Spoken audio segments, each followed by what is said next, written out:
So I have a question from the floor. Christine, would you like to, have we got another microphone? Or I don't, probably don't Talk need loud. Yeah. Christine Charles, Design for Growth. I wanted to pick up on that last point because often this topic is very focused on the workforce.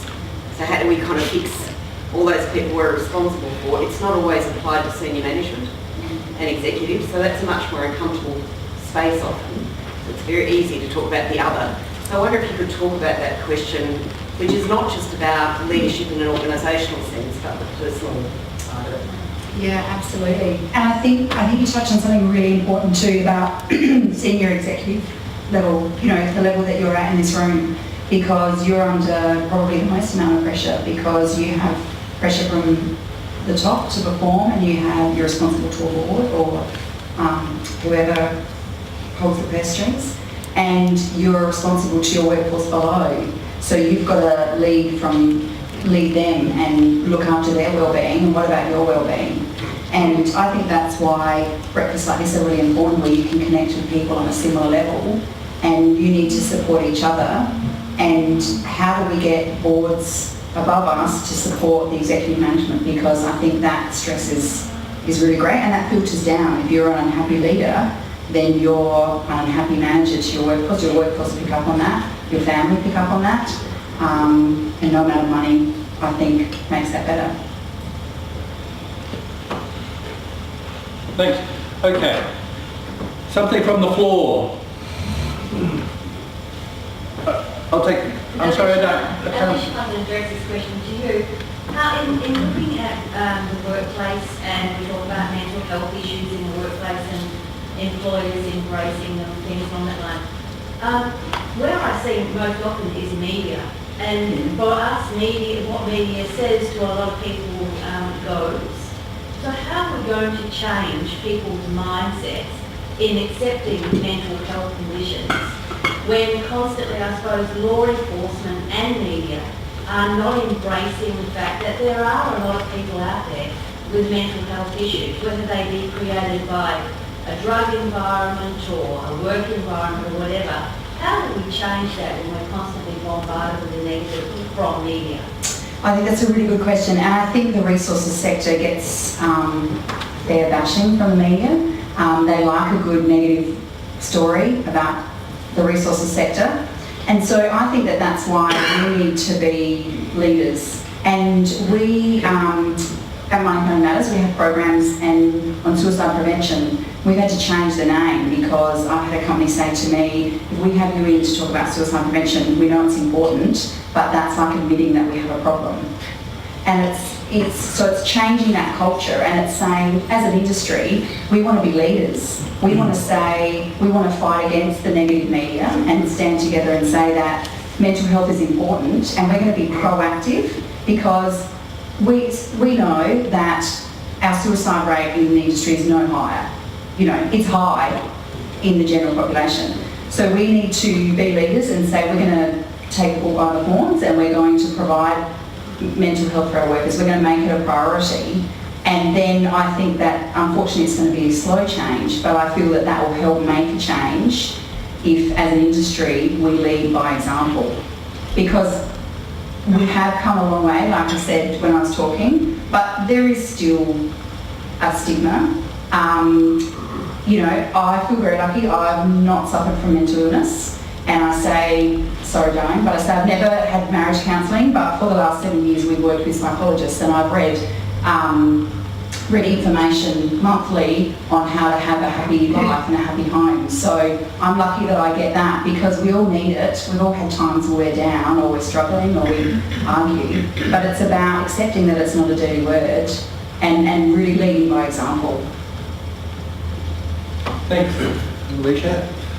Scott, you had a question in the back there. Oh, I did. Sorry, do you mind standing up and project your voice? Project my voice a little bit better. Thank you. Look, I've worked with people in management, mining, people like Phil, but I've also worked on the coal face on the tools, farmer by trade. And I know the occupational health and safety is important, and we need to follow those procedures, but we also are starting to recognise the mental health side of things is really important as well. And a lot of the people that I've worked with on the tools I still connect with And one of the biggest frustrations they've got is they can't be as productive as they'd like because the process for the occupational health and safety things right now are very manual, often paper-based. You know, there's very few innovations around that you're looking at like we saw today. So I think productivity and engagement sort of go hand in hand. If someone can't be productive, they're not going to be engaged. Is there any steps, or what are your thoughts on this in regard to how do we simplify the occupational health and safety process? Because we've heard that 80% of employees feel that they're overwhelmed with tasks. So sometimes with all of these additional things we keep putting in place to try and keep people safe, we're actually guaranteeing we're going to create some sort of stress, which is a workplace concern as well. How do we address that? I mean, probably science, we work in the industry, I'm not about here. How do you simplify that process to remove the stress of that occupational health and safety compliance and still keep it there so it's effective? Thanks, Scott. Simon? That's a great question, Scott. And you know, I've had that. I'm like yourself. I'm at the coalface as well, a big part of my role, and I'm lucky that I get to road test apps like the Touchstone Pulse. But to answer your question directly, I also get feedback about you know, this 13-page THA, for want of a better word, when all I'm doing is, you know, changing out hot water cylinders. It's my trade, I know the job, you know, I don't need all this. And I think that's where the engagement comes into it, because the groups that I work with, there's a reason why we do these things. It's not to satisfy the client, and it's not to meet a specific compliance level, although those things are important. I really strongly believe, and I'm passionate about, the person has to believe in it. So, you know, don't put your safety glasses on for me. Don't do it for the client. Do it because you want to see your kids when you get home. You know, and I think it's more about giving them a reason to believe. And you know, there's some legislation and regulation and client-specific requirements around paperwork, for want of a better word, and risk assessments and that sort of thing. And I think that we've moved down the track, and I don't think we're going to wind that back. But I really believe it's engagement. I think that's really important. Give them a reason to believe what they're doing is tangible. I'm always a big believer if what they're doing is not what we say we're going to do, then we rewrite. You'll be familiar with THAs, dynamic risk assessment. We do it together. Give us your language. How are you going to do the job? And I think when those guys do sign off on that, they're a lot happier. Does that answer your question? It does. It's more about, you know, we've got a 13-page document. Yep. Which probably, for some of the people, not to say for many, but for some of the people that work for Cal Electric, they wouldn't necessarily be the sort of people that want to sit down and read a 13-page document. Correct. But we've got all this technology out there now, which for a lot of the organisations is just being underutilised. Everyone's got a video camera in their pocket, and a few minutes of video can replace 13 pages of, well, not maybe not all 13 pages, but it can replace a significant amount of that, because a lot of it is generic. Correct. Yeah. And a lot of it becomes generic because supervisors write these documents in isolation with no, I won't say no knowledge, but no concept on what happens out there actually on the job. You know, a lot of documentation are pre-written for that particular job, and I think that's where the intent of the document's lost. We try and encourage. I'm a visual person. I don't know whether it's a male thing, but we like to include pictures. We haven't gone down the track of videos. We've definitely gone down the track of pictures and diagrams and even mud maps to show people how we're actually going to do this job safely. It's a good point, Scott. I think one of the things, I don't know if anybody saw Apple's announcement about their quarterly profit for the first quarter this year. And so they sold 49.8 million iPhones and made $16.4 billion US in profit for the first quarter. So why I mentioned that, it's about the proliferation of the iPhone. So about, you know, that's just the iPhone. And think about all the other things. So, you know, how many people out there now don't have a mobile device? Anybody in the room not have a smartphone? the number in Australia is actually bigger than the population. There's more smartphones in Australia than there are people, including kids and everybody else and elderly. So, you know, the opportunity to access people and provide information and resources is now, through that, is quite outstanding. So that's quite an interesting question, Scott. Jody, yes? Just wanted to point, there is... Sorry, you're going to have to stand up, Jody. Sorry.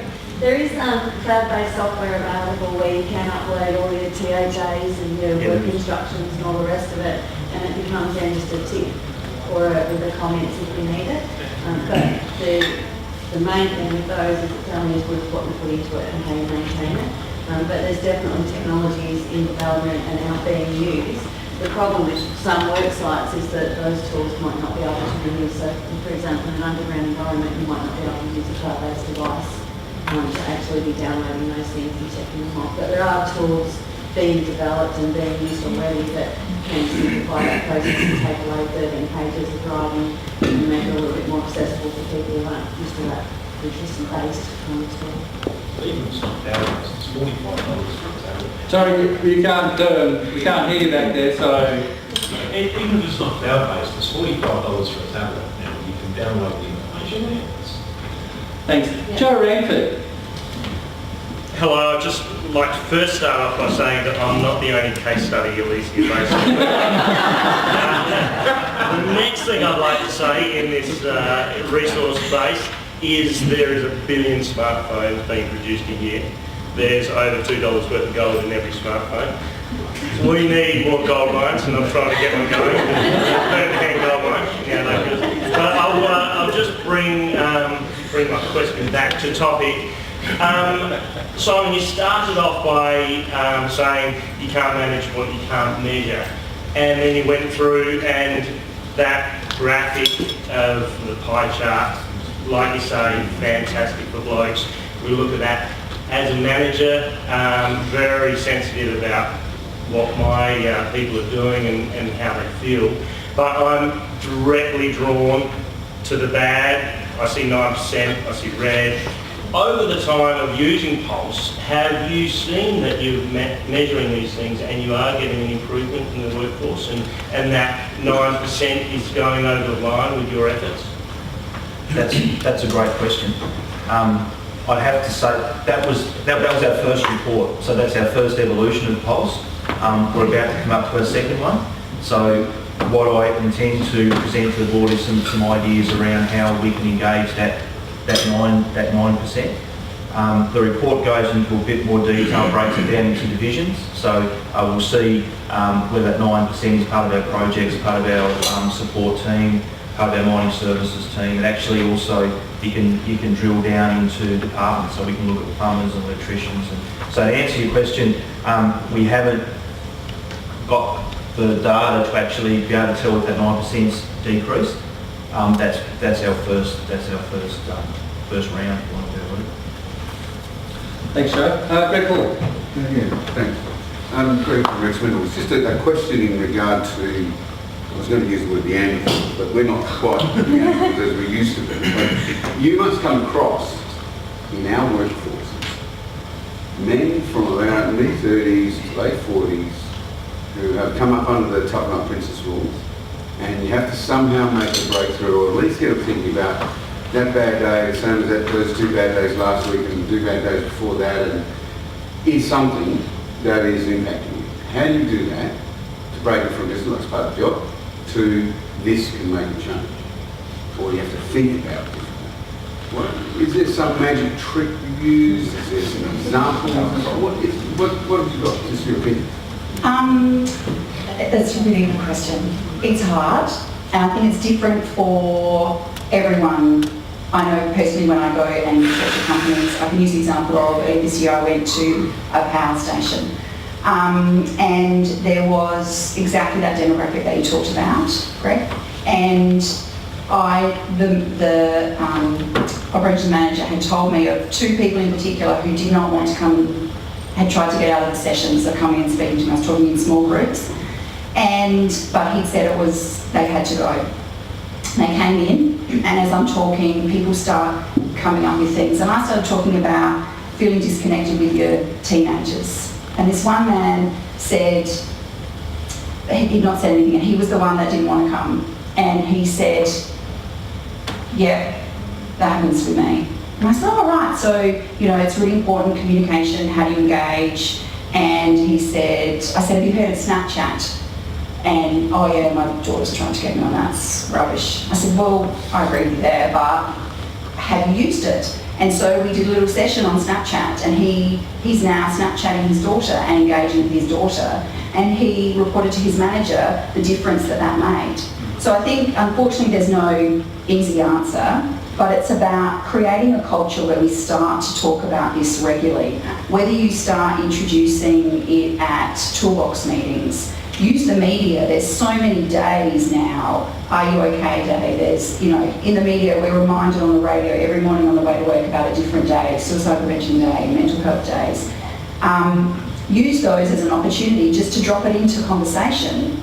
And I think it's all about leading from the top. If you start talking about it, bringing it up, talking to your managers, I think that slowly that culture will change. But it is individual for everyone. Unfortunately, there's no easy fix. But no, something to that. Yeah, look, I think the overall area of men's health is a very challenging area. In the public health industry and health promotion, the profession tends to be dominated by women, and I'm trying to find some male leaders in the community. Unfortunately, Simon's been working with us that can help deliver the message to men. I think language is really important. You know, you've been brought up in the toughen up princess era, or toughen up, sorry, not toughen up princess, but you know, and I suppose we've got to use the right language to engage men. I think we need some male leaders to help us with that. We've partnered up with the Barker Young Research Institute, which they focus on men's health. They've helped us deliver a men's health toolkit. I've got a sample of it up there, but I really like the language of the resource. It's excellent. I think they've nailed it. But I'm reading it from a female's perspective. We've worked with some NGOs in the mental health space who really focus on, you know, messaging for men. But I suppose we've got to be careful because we've got to be gender neutral in our organisations as well. So it's a challenge. I might just add something as well from, I guess, a psychological perspective. One of the things that I've noticed that has actually led into that toughen up type attitude beyond the societal stuff is in the workplace, particularly through the 90s, us HR folk did a wonderful job of telling everybody not to bring their problems to work. Yes. Yay! So now we're actually dealing with the fallout of that. We have a whole cross-section of generations of leaders who don't have the emotional vocabulary and the language, as we were saying, to have those conversations. It's really uncomfortable, super uncomfortable. And I've had to do this as a leader myself in the past, to sit down with someone and say, are you okay? And then say, no, I'm actually thinking about hurting myself. And can you imagine having that conversation with an employee and having the confidence and the comfort level to talk that through with them? So from my perspective, I think we actually we need to equip leaders with the words to use and the comfort levels, the tangible day-to-day conversations to have with employees, so that we start that ground level movement. So absolutely starting from the top in terms of that vision and those goals, but then actually arming leaders with the skills to have those conversations. So I think it's twofold. Thanks, Therese. So, back to the floor. Further questions? Yes. Rob Machin, Ocean Partners. I'm using my smartphone to make notes. Alicia and Sally, and then I guess Therese and Simon. So qualitative to quantitative in groups. Sally, Alicia, how do you apply quantitative measures to what seem to be qualitative outcomes in those groups? Excuse me. And how does that reflect back for the organisations that you're working for in the groups? Therese and Simon, Therese in the first instance, you talk, we've all been through Briggs-Myers DISC analysis, and yes, that 3 to 6 month lag in getting info. Simon, have you found that this process of accelerating feedback works? And are we looking at a change from, let's say, macro data to micro data and increasing the data pool to assist in that process of analysis? And finally, Simon, do you find that the use of confidential information may create resentment in the provider of information where the organisation says, well, we're going to implement this great new idea, yet that person who's provided that confidential information now says, who might have been disengaged, going, bugger it, that was really my idea, and why are they getting the credit for that outcome? Broad range of questions. They're smart, they can do it. Yeah, look, I suppose at a community health level, evaluation of data is a real challenge because by the time the data is available out of the health system, the residents have probably moved on to a different town. We started by doing, I suppose, a community health study at the township level, accessing whatever data we could on population health for the region. Accessing confidential data out of businesses is obviously difficult, but we were able to obtain some sample data from our client. I think to measure community health, you do need a combination of whatever quantitative data you can get from SA Health, and we also went to local GPs. But because of the timeliness issue in when that data becomes available, you do actually need to use some qualitative health measures. So I think tools like Touchstone that ask the right questions, that get people to self-assess their engagement. The same thing is being done in community health studies. There's self-assessed health, and BHP have incorporated some of those questions into their social studies. So it's a combination of the two that we rely on. I'll just add one small thing. For a room of people that probably love pie graphs and charts, and being able to put a dollar figure onto something, there comes a time where actually you have to understand that looking after your workforce's mental health or community mental health is just the right thing to do. And accept that you're not going to get an absolute dollar figure of the benefit, but that the benefit is there. There's so many studies around now looking at the cost benefit, that at the end of the day there's a little portion of it that it's just because it's the right thing to do for your workforce and your community. Thanks. If I remember the question, around more detailed data, was it? Yeah. Confidentiality question. Yeah. So I'll tackle the data question and pass the confidentiality on to Simon. So from my perspective, the level of detail that we're looking to provide is about the same. So it still drills down to usable business unit level data. My take on it is that we need to get usable data. We need to actually get data that's close to real time and relevant, so that we can actually develop some strategies from that. And I think that's what's been sorely missing from this market, from this field, because we're relying on data that is out of date or is so caught up in the jargon that my profession likes to use that it's actually taking the client organisation and their employees out of the very process they're trying to include them in, which is it's counterproductive from my perspective. So in my view, level of data is about the same, but it's the usability of the data that we're focusing on. Did that answer your question? Your question was about feedback. And I've given that some thought myself. It's a great question, but I think it's in the approach that's really important. For us, we in the meetings that I facilitate, that's exactly what I am, the facilitator. So you know, if someone comes up with a great idea and it comes up on the board as an anonymous suggestion, I'd like to think as we move on, that person will say that was my idea, because they're engaged and they believe in what they're doing and they can see an outcome. So I would like to think, excuse me, particularly within some of our work groups, that'll be the case. If it's a really great idea, someone will actually put their hand up or come and see me later on and say, no, that idea that we were going ahead with, that was actually my idea.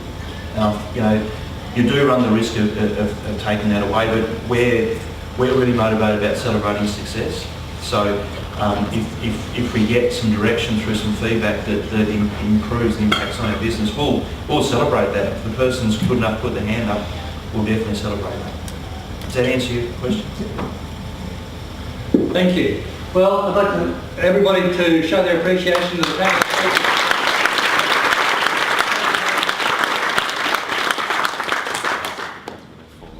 You can resume your seat. And that brings our session today to a close. Thank you very much to everybody in the room for coming and demonstrating your leadership by thinking about these issues and how you address them. I'd also like to mention that we've actually got over here a table of students from the university, Adelaide University, who are in the engineering faculty. I think they might be all mining engineers, I'm not quite sure, but we're all here to get some insights into the industry, to talk to industry leaders and players and understand what's going on. So it's great to see them here, and RESA will certainly do that at each of our events. We'll always invite some of those students along. So if you've got the opportunity to do a little bit of networking, take some time and have a chat with them and talk about the industry with them, and that the subjects that we've covered today about mental health and wellness and well-being and workforce engagement, of course we are on the front foot, because we are thinking about it and we're doing something about it, rather than leaving it as a background discussion that nobody actually wants to have. One final question. Do you have or comment? From Civil to say, I appreciate all the presentations done by the speakers, and particularly the topic of engaging with your people. Among all those things, I think the primary word is when you get all the engagement, you need to have that recognition, whether it's tangible or intangible, to bring that into the successful outcome. Well, thank you very much. I was going to move on to thanking our sponsor, who is Safe Work SA. So thank you.